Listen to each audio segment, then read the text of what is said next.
একটা নষ্ট মোবাইলের ক্যামেরার লেন্স, আর সেটাই আজ আমাকে দেখাচ্ছে এমন সব ক্ষুদ্র বস্তু যা খালি চোখে দেখা প্রায় অসম্ভব।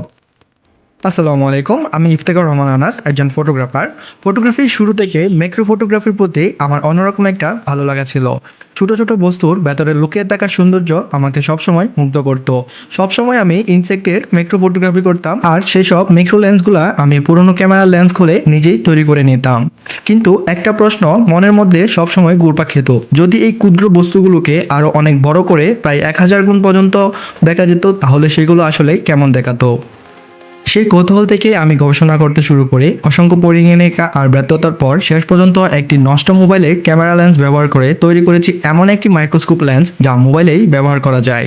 এই লেন্স দিয়ে এখন আমি দেখতে পাচ্ছি কলমের কালি বের হওয়ার নিপের সূক্ষ্ম গঠন, টিস্যু চারা তন্ত্র, কটন বার্ডের ফাইবার, এমন আরও অসংখ্য ক্ষুদ্র বস্তুর অবিশ্বাস্য বিস্তারিত রূপ।